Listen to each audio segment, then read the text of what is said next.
Hey guys, a couple of underrated parts of recovery and training and progression I want to point out.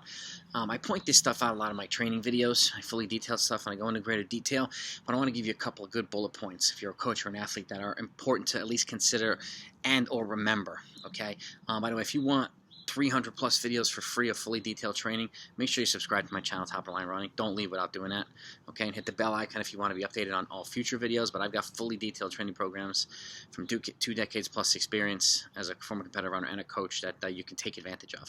So please don't miss out on it. So but with that, a couple of bullet points. Okay, I'm gonna go with the, let's say, a 2-week or 3-week cycle, right, of training.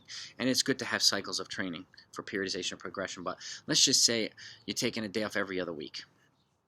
Right, for this example, and I'm going to use 10 miles a day, 70 miles per week, just as a round number, okay?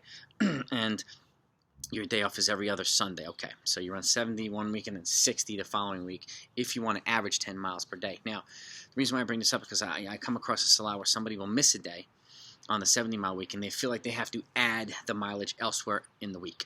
That alters your, your average per day.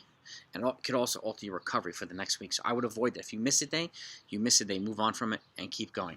Try to keep the average miles per day the same within that cycle before you progress to increase volume, which will change your average miles per day. Now, the same thing can go for 5 miles a day, right?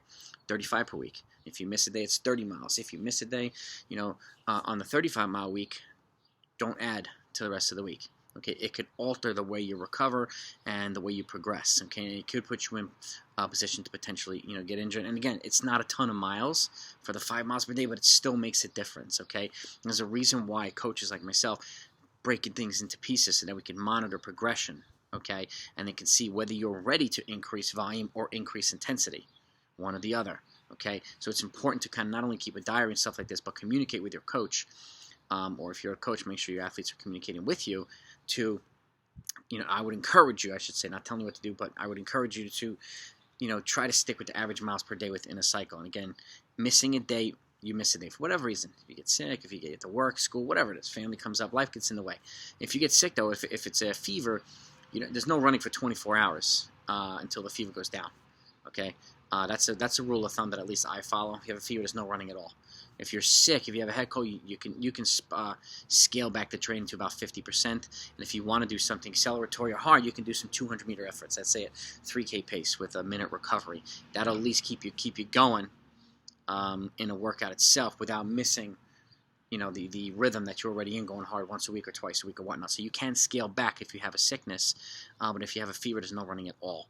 But within that same parameter, I wanted to emphasize that particular thing, is don't make up what you miss in other areas during the week, okay?